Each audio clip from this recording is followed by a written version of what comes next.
Hello, this is international football commentator Derek Ray, and you're listening to the Ranks FC podcast.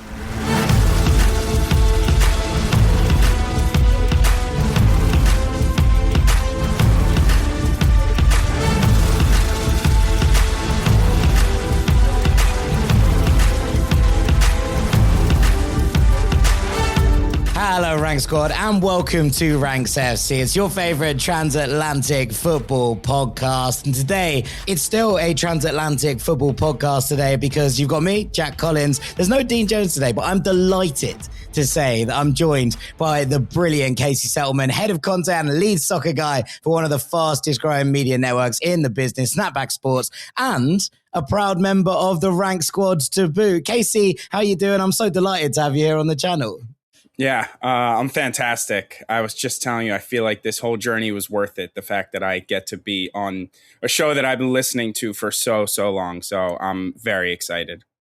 Casey, it's a pleasure to have you on and seeing what you did during the World Cup. Incredible content, incredible experience to go out there and see it all. And we're going to be doing some mini rankings today all around that in real life experiences of the World Cup, which I think you can probably bring better than almost anyone else on the planet. But to let people understand why, Casey, I think they need to know the story of what you did during this World Cup. A game for every single day of the tournament, flying around the country, getting amongst the thick of it, which is exactly what Snapback's kind of MO is, if you will. But can you explain all of it for us, first and foremost?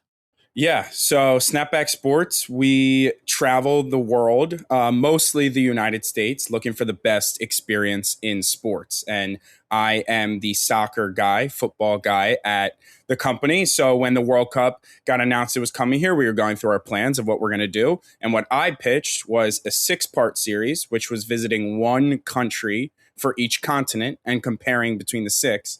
And then my boss, who's also my brother, was like, what about going to a game every single day of the tournament? And I thought he was joking at first, so I kind of just laughed it off, continued with my pitch to the rest of the company. And then he was like, no, I'm serious. I've already mapped it out. Logistically, it makes sense. And I was like, right away, you're like, once in a lifetime opportunity, yes. And then 30 minutes later, you sit down and you're like, wait, am I sure that I want to do this? So then I texted my girlfriend. She was like, I just want it documented. This is the first time I've cried over your travels. So I was, and then she was like, but I'm very excited for you. So that's kind of how it all came about. And it turned out to be the best summer of my entire life. How was it being on the road for that long? Because, you know, I looked at it. I was out in Miami for a week. It was incredible, but I was in one place in a studio. I went to one game and all of those things were a wonderful experience. I can imagine that whilst there is clearly the element of this is just unbelievable, what am I kind of experiencing, and the constant kind of adrenaline rush of doing it, I'd also imagine it was incredibly tiring.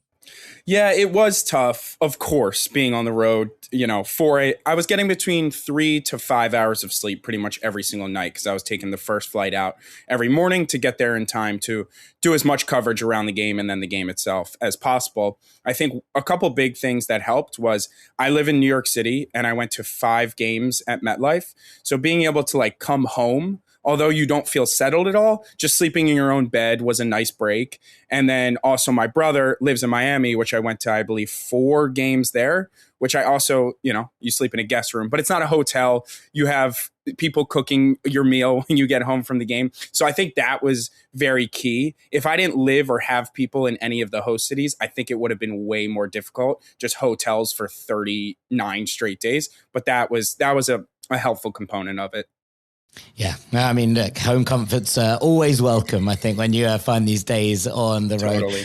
Let's get into it, Casey, shall we? Because I think what we can do here is work through this. And yeah, as I said before, I don't know if anyone is better equipped to be able to have these conversations because, you know, so many people went to World Cup games across the States, but so many of our listenership will have experienced it through Dean and I talking about these things, experiencing, watching on TV, and all of those have their own merits, right? But I think getting that in real life experience is something pretty special to this episode. So I'm really looking forward to this. So we're going to do 6 kind of mini rankings in this bit. And I'll start off pretty simply.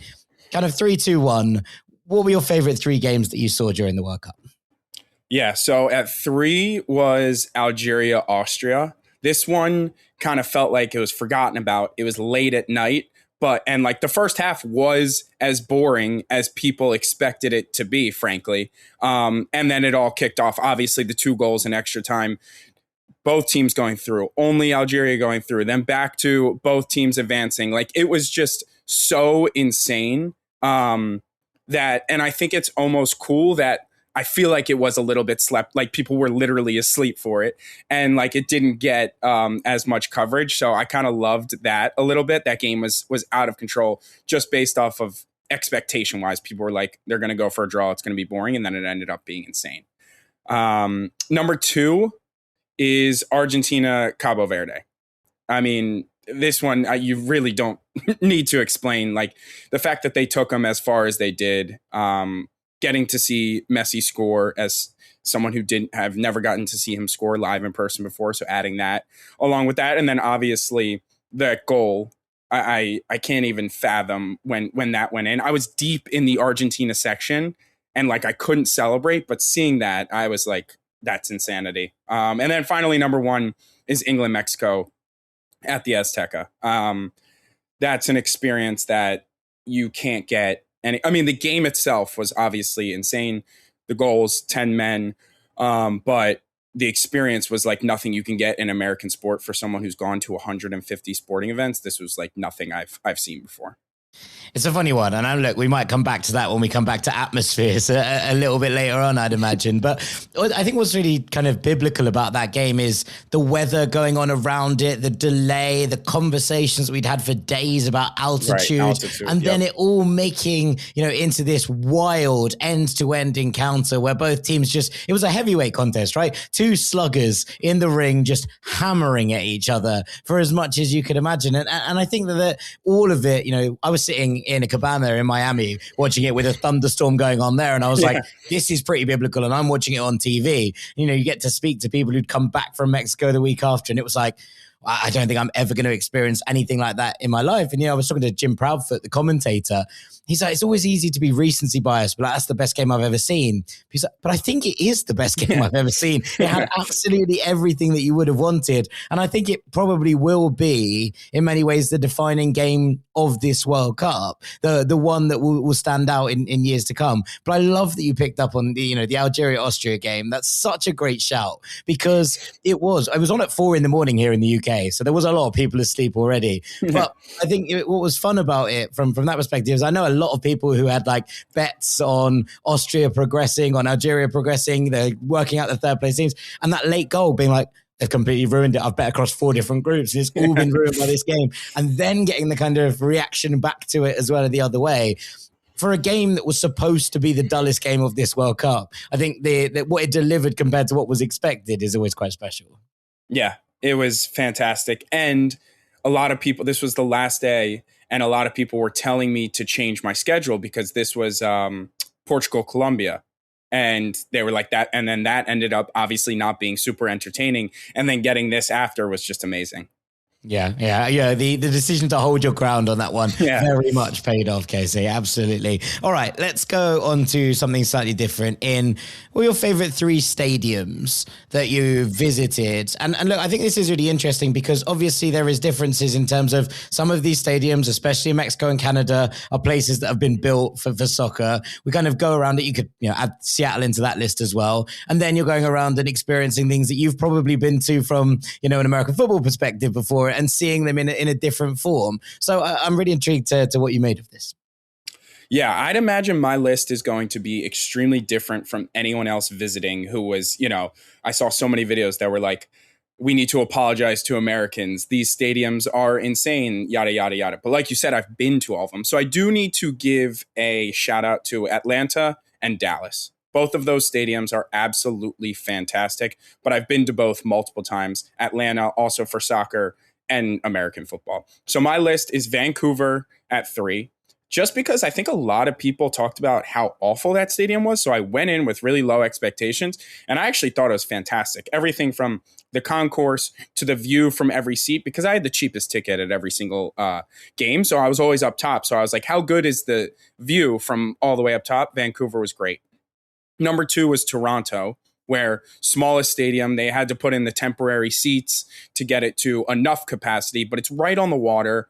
they have like this open concept. And I thought, like you said, I love the ones that are built for soccer. I thought that was super unique because we don't get that a lot in the States. You know, we have these Death Stars built that hold 70, 80,000 people. So I love the smaller stadium. And then number one is the Azteca, which funny enough, I had been to for American football, but that was pre-renovations. I was there for the NFL in Mexico game, and then coming back post renovations. Like that one is as big, but it still feels like it's built for the sport. So it still gave that, and I absolutely loved it. It did feel, there was a lot of conversations about the idea that the final should have taken place at the Azteca because of its kind of mythical World Cup history. I think what's really interesting from kind of the other side of it and not being at the stadium is there's a camera angle, especially in the daytime in the Azteca, and it looks exactly like it did in 1986. It looks exactly like it did when Mexico hosted, but in the years before 1970. And you're looking at it being like, has it, obviously the stands have changed, but the kind of lighting, that dappled light looks exactly as it did those years ago when they've colorized those broadcasts. I find it incredible that it's managed to maintain that kind of mythic quality whilst also talking about it from like a new perspective in terms of the renovations. Now, apparently, according to the journalists I've spoken to, the Wi-Fi still doesn't work. It's a nightmare getting in and out, etc., etc., etc. But I kind of think that adds to it. But I'm intrigued because the Azteca is one of those places that's a cathedral of football, right? We have these worldwide cathedrals we always talk about, the San Siro, we talk about, Old Trafford, Anfield, etc. within these brackets. The Azteca, above many of them, maybe not San Siro, but above many of those stadiums in the kind of football mythology, if you will. And the idea that people have gone there and had these incredible experiences over the course of this tournament, I think has only gone and added to what was already a pretty prestigious view of what the Azteca holds, especially at World Cups. 100%. I couldn't agree more. And like you said, the fact that it is a little difficult to get in and out, and that is a little bit annoying. But like you said, it kind of adds to what it is. The logistics for the World Cup in general were so well done. And that was kind of the only place you had to struggle a little bit. I do have to caveat, I didn't go to Monterrey, which I know a lot of people had glowing reviews of. But yeah, those are the Azteca was once in a lifetime. I just wanted to touch back on the two Canadian stadiums because obviously, and I think in particular BC Place, we've talked a lot about legacy around this World Cup, and we're going to go off on a tangent here because, this is what we do. But like you're looking at it and the future of the Caps remains kind of up in the air. There's talk of investor groups, the leases running out at BC Place. And I think on this show in particular, we've kind of focused on the US impact of what it might mean, the World Cup and what the impact on soccer in the country and the growth of the game might look like. But I think that of all of the elements that we've talked about, and maybe one that's gone under the radar is what this might do for Canadian soccer, what it might do for the Caps in terms of, the sellout crowds at the stadium, the support that the Canadian national team got there. Like if the legacy in Canada is that the Caps are saved and remain in Vancouver after this tournament, that's a legacy I think worth fighting for. And I think that the fact that you've put BC Place into this conversation there speaks to it for itself in terms of how much that matters. Totally. And I think it's like unique and it's a dome, so it's covered, but a lot of places it's hard to then get sunlight in. So not that you feel trapped, but you feel very inside. It's like a translucent roof, which I just thought was super unique. So during the daytime, it still almost gave you the sense that you were outside, but it was like I feel like it did both really, really well. So yeah, I was a huge fan. I have some personal friends who live in Vancouver who warned me. And then I think that helped raise it up because I had such low expectations. But like you said, if it can save them, I thought it was a fantastic stadium and more people should visit. Just on that, Casey, quickly, and again, to go on a slight side point here, you spoke about the logistics, and I visited Miami. I had kind of a little bit of dread trying to get to that stadium. It was actually okay getting in. It was a bit of a nightmare getting out, but it wasn't the end of the world. It was just, it took a little bit longer than maybe people had hoped. Where were the places that you thought had the best kind of infrastructure going on around it? Because I've heard glowing reviews about both Philadelphia and Atlanta in terms of fans getting in and out and being back in, the pub or the bars, whatever, within sort of an hour of kind of finishing. Yeah, so I kind of broke it down into, is your stadium in or around Center City? I think is a fantastic start. So that's why you love Atlanta, because after the game, you can just walk to 15, 20, 30 different restaurants, bars, and they also have if you're in Center City, your public transit is right there. So if you do want to get out, it's super simple. I comp that to Seattle as well. That's right in pretty much downtown. Same with Philadelphia, like you said. So that was a huge one. I think the places like MetLife and Foxborough, which are so far from Center City, they actually did a good job with getting people in and out from back to downtown Boston and back to New York City. But the fact of the matter is, it's an hour getting you back regardless. So, it can kill a little bit of that.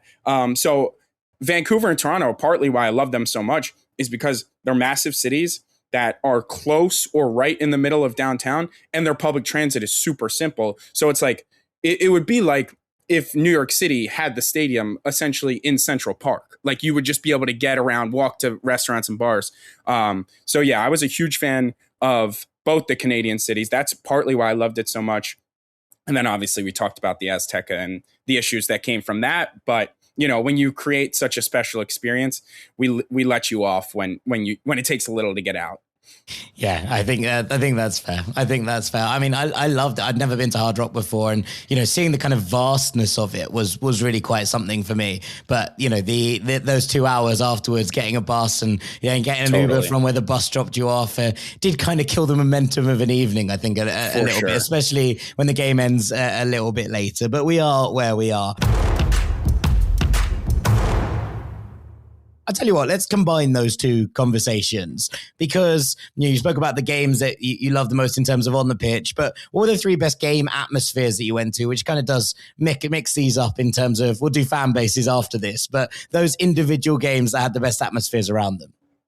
Yeah, atmosphere-wise, I'm going to go with Portugal, Croatia at number 3. I think this partly plays into how crazy the game got, especially at the end, but Ronaldo's sister had just announced his retirement. So you went into that match thinking this is either Modric or Ronaldo's last World Cup match. So that played a part into it. And then I didn't know that there was such a big population of both Portuguese and Croatians in Toronto, which I learned. The march down to the stadium with the Portugal fans was the biggest march I saw the entire tournament. So that kind of blew me away. And then when you get the smaller stadium in Toronto, it feels like everything's kind of on top of you, and it creates a really good atmosphere. That's something that, like in Dallas, when it's so big, you can lose. So Portugal, Croatia was 3. England, Argentina was 2. So funny enough, they don't teach about, unless I missed it in history class and I wasn't paying attention, they don't teach all the history between England and Argentina. And they don't tend to. There's a lot. We don't even get really that conversation here in the UK. So I'll be very surprised if you got it. Yeah, so I had no clue. I knew about the history on the pitch between the two, but not off. And then everything that came, like, those were two of my favorite fan bases to begin with. But that combo of teams just took it to a different level to where that was number 2. And then obviously number 1, England, Mexico at the Azteca. Like you said, everything that came with it. First off, people were telling me, be careful if you're going to wear an England jersey. If they win, it could be dangerous if you leave. So you go in with that in your mind. Then you have the rain delay. Obviously, people talking about the altitude at nauseum, the delay, everything that happens on the, like, that was just insanity from top to bottom, the whole England-Mexico experience at the Azteca. So that has to come in at number 1. When the rain delay happened, were you already in the stadium? So was it just everyone in the concourses? Because I always feel, and it's funny, we get this often with kind of further away games that we get here in the UK. Everyone's sort of in the stadium much earlier. Like when Fulham are playing at home, I'm in my seat 3 minutes before the kickoff, right? Like, and I've come into the ground 5 minutes before that. Whereas I think if you've traveled away, there is that kind of build up in the stadium. You get it at half time a little bit more, and I always feel like the concourses are the best place to get the chants, get the songs and all of those experiences. Were you all just in the stadium whilst this rain delay was going on? Everyone was in the stadium because, one, you didn't want to be in transit as the weather was coming. Like the Azteca, so fair. I'd never even considered that. The Azteca kind of has areas around to if you wanted to go to a bar, but I felt like for the most part at all these matches, everyone was kind of in at least like an hour and a half before the match. But especially for this one, yeah, everyone was in there. You were either in the concourse or they have restaurants and places to get beers like that are kind of right outside the concourse, but still inside the grounds once you scan your ticket. And that's where everyone was, just like under umbrellas, drinking, chanting. It created such a fun, unique atmosphere because everyone was kind of just like, this is going to be our reality. Let's just soak it in and like make the best of what is going to be a long night.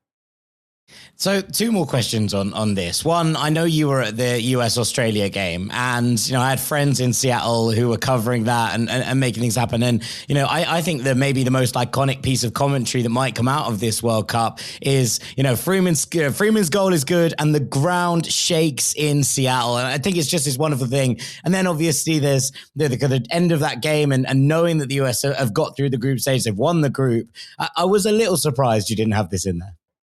It's funny. It was number 4, but you only gave me 3. No, the reality is I love the U.S. men's national team. I love that it is going to continue to grow here. But the reality of the situation is that loud crowd is the same loud crowd I've heard at countless NFL college football games. Sure. And there just is a different feeling, like, when it comes to soccer, that it was super loud. It was an amazing atmosphere. Don't get me wrong, but I want to hear chants. I want to hear the level of passion that between the goals, we're still making a ton of noise. Whereas with the American fans and, the American Outlaws did a great job. We had a huge march down to the stadium in Seattle. So not knocking them on anything, but the reality is what I love about soccer is it's 90 minutes standing chanting. We just don't have that here yet. So for me, it was just a very loud NFL game, and it was cool that it happened at a soccer game. Yeah, no, I think that's totally fair. And shouts out to the Outlaws. We watched the game against Belgium in the pub in Miami with the Outlaws, and obviously not the outcome anyone was hoping for, but the scenes when the equalizer went in were pretty special. And I've never been given free shots in a pub when when a team scores. Just walking around with a bottle of whiskey, pouring it out, I was like, this is amazing. Like, I could go for more of this. So yeah, a huge shout out to the Outlaws. The other one I did want to just mention, because we're not going to sort of knock on all of the bad points, but also one of your videos was, I saw the worst fans and the worst atmosphere of the World Cup, the Uruguay game. What did you make of that? Because that was a deeply saddening experience, because Uruguay is such a proud footballing nation. I was lucky enough to be there earlier in the year, and hearing them speak about football with such this kind of verve and vigor, and the World Cup kind of tops it. I think in South America generally, but that talking about the World Cup and the national team they were so excited back in January, and for it all to come crashing down in the way that it did felt very, very bleak. I was so shocked because I went to 2 Uruguay matches, and one of my biggest takeaways is the passion kind of just outside of England. The passion in South America for soccer is actually just different than it is in Europe. What I felt from Colombia, what I felt from Argentina and Brazil was like completely different than what I felt with a Spain, a France, and things of that nature. That the fact that Uruguay, I know the history that comes, I know it's also been a while, obviously, but yeah. I was just shocked that they brought such a like they had probably 70% of the stadium, 20% was Americans, and then 10% was Saudi Arabia fans. And the Saudis were the ones making the noise the entire time. I was just like so confused. Granted, Uruguay was awful from start to finish, so an underwhelming performance is always going to affect the atmosphere to begin with. But even for the anthem and then the first 5 to 10 minutes where they wouldn't have known that the team was going to be awful throughout the entire tournament, they still weren't bringing. So I was really shocked, because that was I had saw Brazil the night or 2 nights previous, and I'm like, another South American country, this is going to be fantastic, and it disappointed big time. Yeah, I mean, look, I think they came in January when I was speaking to them, there was still a real sense of optimism. I think by the time the World Cup began, there was a real sense of doom that was kind of encircling them before a ball was even kicked. And maybe that kind of plays into it. And look, you talk about fervor from the South American nations. They're also very quick. When it turns very quickly the other way. And it can get quite sort of, we hate this team more, as quickly as it's been, we absolutely adore this. And maybe that just plays into account on it. All right, let's roll it onwards to the best 3 fan bases that you spent time with. And I think maybe, Casey, this is the one I'm most excited to hear. Yeah, so it's what you just said is so fascinating because number one, up until the final, was Argentina. Because, like I said, that passion is just different. But I saw them win 2 matches. So I saw the best version of them. Now, when they lost, I saw a version of Argentinians that I honestly wish I didn't see because it left and we saw it on the pitch and it reflected off the pitch. They are very sore losers.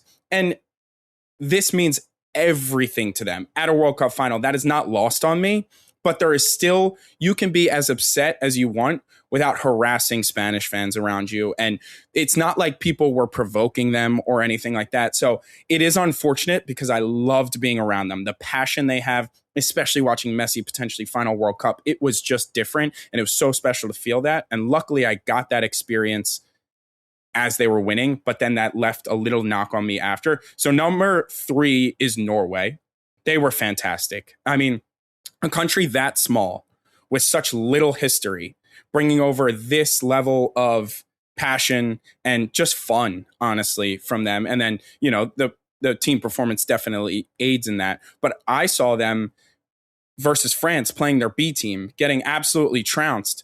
And they were the ones chanting, making the noise the entire time. Now, they had qualified and they had accepted that they were playing the B team. So it was kind of just there to celebrate and party. But I was still impressed chanting minute 1 to minute 90, getting beat by this France side. So Norway, without a doubt, number 3. And so I moved Argentina down to number 2. But they almost throw out their shoulders chanting to the players. It's something that I've never seen before. I've seen passionate chants, but the way they chant is almost like they are trying to put the chant into the bodies of the players, like send it to them. I had never seen anything like that. And due to them being sore losers, I did move England up to number 1. Previous to the final, Argentina was 1 and England was 2, but I did flip them. Okay. I mean, look, this is something that Dean Jones will be delighted to hear this as much as anyone else, right? But like, I think that this has been, I was in Miami and I was a little bit worried, when England came to town. One, I was like, I want to be the only person here with an English accent. I want to be, unique in this experience and seeing kind of the clash, which was potentially proposed between Brazil and Mexico, felt like it could be a lot of fun in Miami in particular. But, when it got there, I had such a good experience out in the bars and, seeing people, having fun. There is a level of this, and I do wonder in terms of, what this World Cup was, and we'll get onto, the spend and the cost of all of it at some point a little bit later, whether, a lot of people were priced out. I mean, fundamentally, a lot of people were priced out, but also whether that meant that, it was a slightly kind of nicer crowd for certain nations who maybe had to travel a little bit further than perhaps they would have been. But I think that England fans' reputation has had a bit of a rehabilitation. I think over the last 10 years or so, there have been isolated moments, but for the most part, people have always talked about them in a good light, I think, over the last 10 years. And so it's really interesting to hear you kind of see that and get amongst it and understand it, especially coming from not an alien point of view, but standing slightly outside of it. For sure. Yeah. And it's funny you say that because I came in with, that's what I knew, I guess, hooliganism or whatever you want to describe it. They have a reputation that precedes them. And then we talk about, a lot of people were like, the fact that they're not segregating crowds at this England-Argentina, it could be dangerous, this, that, and the next. And then if I could have figured out a way for that match to end, for it to kick off after the match, it would have been exactly how that match played out. And I was honestly shocked. The only fighting I saw was actually between England fans. So that was, I was, I guess, shocked, pleasantly surprised, you could say, that nothing happened after the England-Argentina game. But yeah, all my experiences with the England fans were super kind. And like you said, did it bring a different level because of how expensive it was? Potentially. But yeah, they were fantastic. Limited, again, I only see as much as I can see, but to what I saw, no issues created by the England fans. I would be remiss, Casey, not to ask you. You did a video about Scotland and England fans together. I'll be remiss not to ask you. They have come back from this World Cup, Scotland, I think, with the hearts of Boston very much kind of have taken. But what did you make of it? Because there has been a real love affair, I think, between the Scotland fans and Boston. There has been a real slew of praise for them. I've spent time with the Scotland fans. I was there at Euro 2024, and I spent a lot of time in Cologne with them and had the most incredible time. I'm intrigued by, their omission, shall we say. And I know that there's a lot of the rank squad in Scotland who'll be screaming at this podcast right now. Yes, so we talk about how I didn't change from Algeria, Austria to Portugal, Colombia. This was a change that I did make. We were originally scheduled Morocco, Haiti, and we changed to do Brazil, Scotland, because we saw everything that happened in Boston. I fear that, one, they kind of left it all out there in Boston, and it was amazing and everything I saw, but I can only rate on what I experienced myself. 100%. So then when they came to Miami, they had the march downtown. I think they had a fantastic time in South Beach. And then when it came to game time, it was so hot. I think they might have been a little tired, maybe a little hungover. And then when they got there, it just didn't produce the same vibes that I was seeing in Boston, which was obviously hugely disappointing. And then the anthem was absolutely fantastic. And then their performance, again, this was their World Cup life on the line. So it's not like Norway, where if you're getting beaten, you're already advanced, you can just get over it. Like I do sympathize with them. They didn't they handed Brazil that match from start 100%. To finish. And so there's Boston, Scotland, I think, that deserves a rating, which I can't do. And then there's Miami, Scotland, which I unfortunately did have to do. Okay, fair enough. I think that's the most reasonable explanation that you could have given. It was bloody hot in Miami. And I tell you this, the Celtic skin did not deal with it well. And I can speak from personal experience on that one. Let's shift it onwards then to our penultimate ranking here, which is the best 3 individual performances you got to see from players in all of these games that you saw, Casey. Yeah, so there's so many omissions that I wish I saw Dembele have a hat trick, but it was against Norway's B team. But where I'll start is Odyssey match number 1 against Senegal. So he started out. So obviously, being a huge Harry Kane fan and a Tottenham fan, I primarily watch Tottenham Premier League, but then I pretty much watch every single Bayern Munich game. So watching Odyssey all season, I was like, I cannot wait to see him in person. He started out on that right side, and then I don't know at what point in the match he moved to the 10. But it was, the ball to Mbappe, the assist on their opener, and then he was just fantastic the entire match. And I think that's when he came out with his quote about, like, I feel more comfortable in the 10, or I've always played there, whatever it may be. So that was absolutely fantastic. Number 2 is kind of a double up. The DR Congo goalie, I apologize, I don't know his name, versus England. He was fantastic. I was like, they're actually not going to score just because of him. And then I flipped it onto the Kane performance. Both of, the second goal more than the first, but both of those goals to carry England past DR Congo was kind of like a double unreal performance by both of them. And then number 1, I'm obviously not as smart as you guys are in analyzing the game, but I'd like to think I'm more than a casual in the sense of, if you don't score or assist, I can still identify a good performance. So when I watched Buadi against Brazil in their opener, I was like, I think that's one of the greatest midfielding performances I've ever seen.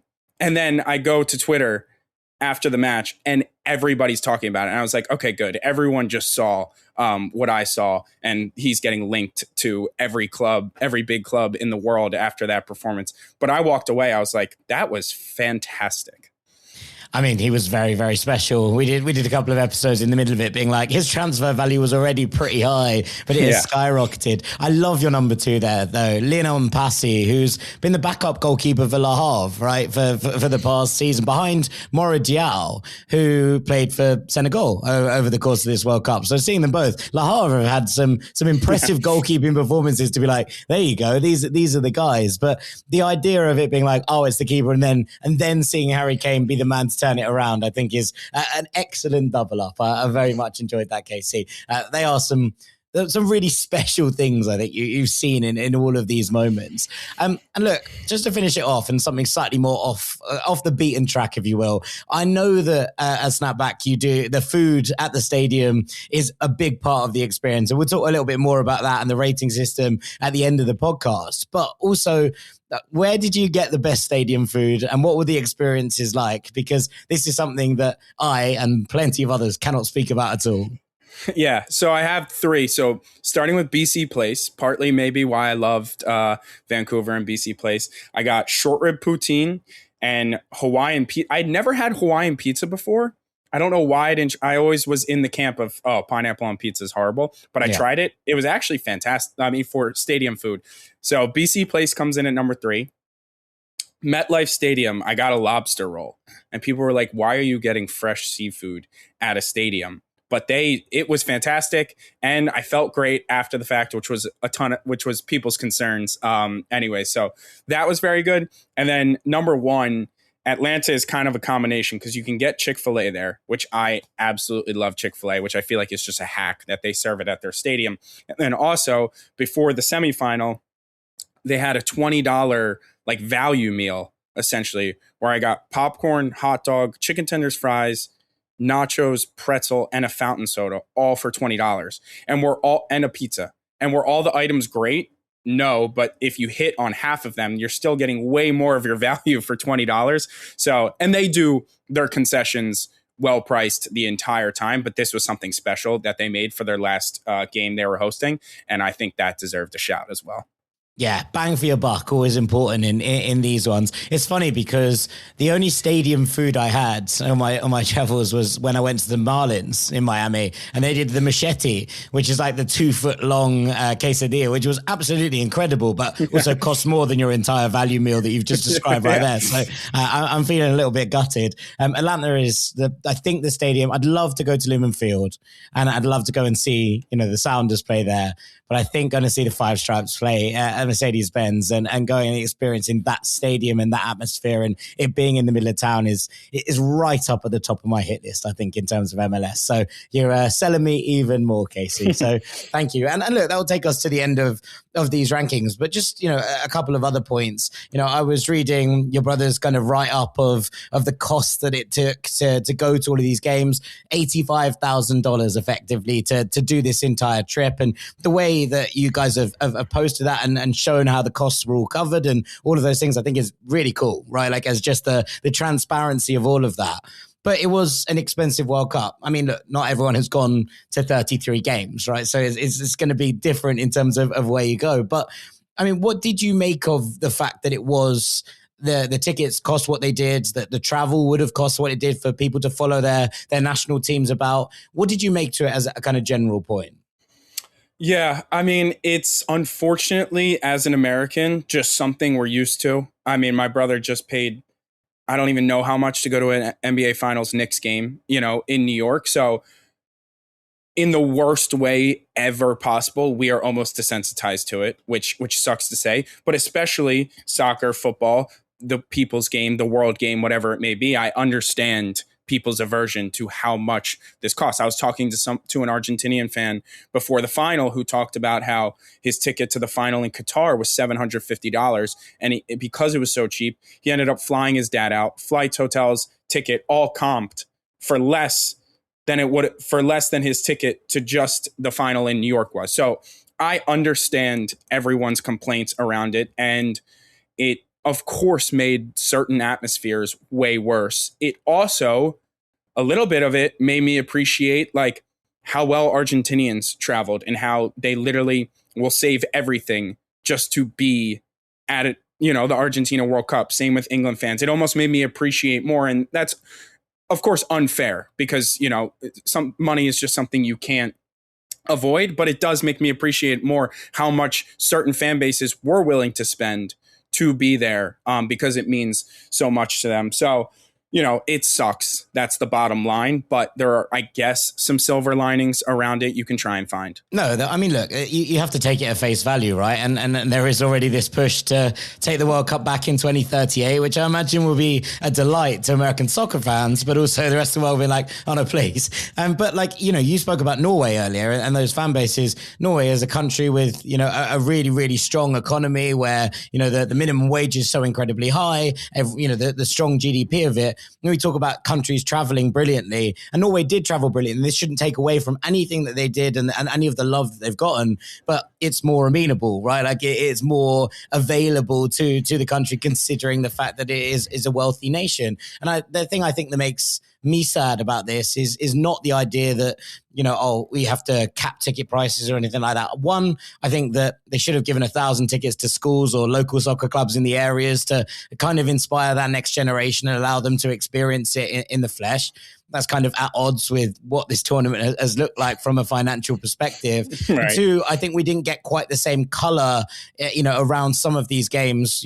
We spoke about the Qatari World Cup, which came with its own problems, right? And we're not going to gloss over those, and we're not sweeping them under the carpet. There were major issues with that World Cup, but one of the things that was in its favor was this incredible swathe of support, I think, for the African nations that we saw in maybe the best possible way in that regard that we didn't maybe see this time round. And look, that's a shame, I think, to get all of these cultures and combinations together in the same place. It is part of what makes the World Cup so magical. But yeah, look, there's nothing I'm going to be able to do about it. There's nothing you're going to be able to do about it, Casey. And we're sort of shouting into the ether at this point. But, it's always worth making it, I think. Final question for you. And also, I think maybe you could use this to explain about the Snackback experience rate on the website, for example. Currently top of the list of the best experiences on there, and there's 187 of them. I think this is very, very special. Is PSG's 4-2 win over Manchester City in the Champions League in January 2025. The World Cup games aren't on that list yet, I imagine, but one, did any of them top that experience? And two, you want to just explain a little bit about what it is and how you guys make it, because it's really, really cool, and I've never seen anything like it before. Yeah, so it is our rating system. We figured we need to, if we're going to go to all these sporting events, we need to put some stakes and, our little twist on it. So we were like, let's make a rating system. It's weighted on 4 categories. So you have the fans / the atmosphere, you have food, you have uniqueness. So that's kind of everything that wouldn't fit into 4 categories. And then stadium, city, and gameplay is kind of combined in those 3. And it's weighted. Fans and atmosphere is a 0.35. Stadium City gameplay is a 0.35, and then uniqueness and food is a 0.15. So it's weighted about, the food in the stadium shouldn't outweigh how great the fans and atmosphere are. Yeah, sure. So that is what we do as a company, is we rate the experiences we go to. Now, the interesting question you asked is, did any of them top the experience scale? We actually, which maybe is a bad business decision, we actually didn't rank them on the experience scale for a couple of reasons. One, the uniqueness portion, like you're not going to, the games themselves didn't change that much in terms of what is unique. Like you can bump it up a little. I got to see Messi. I got to see Ronaldo. I got to see Modric at his last, but like the uniqueness is only going to go so far. We also were repeating the stadiums and cities multiple times. So that category starts to become redundant. So I kind of my goal was integrate myself with as many fan bases as I possibly can. And we just did a fan rankings throughout the entire time until I think we started doing it in the quarterfinals and semifinals, which is why it's an interesting question, because I kind of want to re-rate. I want to go back and do England, Mexico and see where that would have landed at the Azteca. But we did rank England, Argentina, the semifinal, and that came in at an 8.11, which is 13th all time out of 187. It's not public just yet, but that's still a full point and change behind the 9.15 that the PSG Champions League match had. So I think you've inspired me to go rank the England-Mexico match at the Azteca and see where that lands. I think that might just be in the conversation. It might not Totally. top it, but I think it'll be in the conversation. Casey, it's been such a pleasure having you on the show. Do you want to let everyone know where they can find you, where they can kind of listen to your work going forward, and what the plan is next, I suppose, for Soccer on Snapback? Yeah, so everything Snapback sports-wise, if American sports and a sports media company in general interests you, or Snapback Sports everywhere, my personal channels, CSET13 and Casey Settleman 13 across platforms for my soccer stuff continuing through.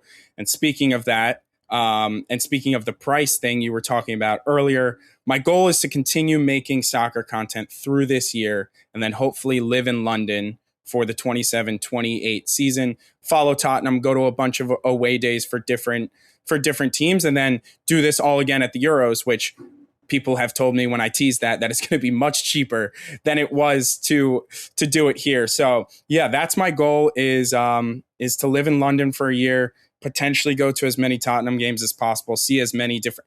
Luckily, I've made so many English friends that I've been invited to, I think, every single tier of English football for an experience. So that will be fantastic. And then do it all again at the Euros because I loved being with the England fans.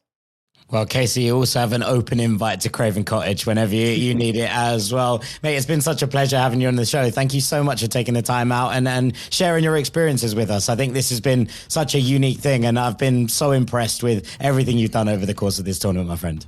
Awesome. Thank you so much. This was fantastic. The brilliant Casey Settleman. Do make sure you go and follow Snapback Sports and Casey's individual channels as he goes on with this soccer crusade across the US. This has been Ranks FC. All that's left for me to do is say thank you all so much for listening, and we'll see you all very shortly, Rank Squad. Take it easy. Peace.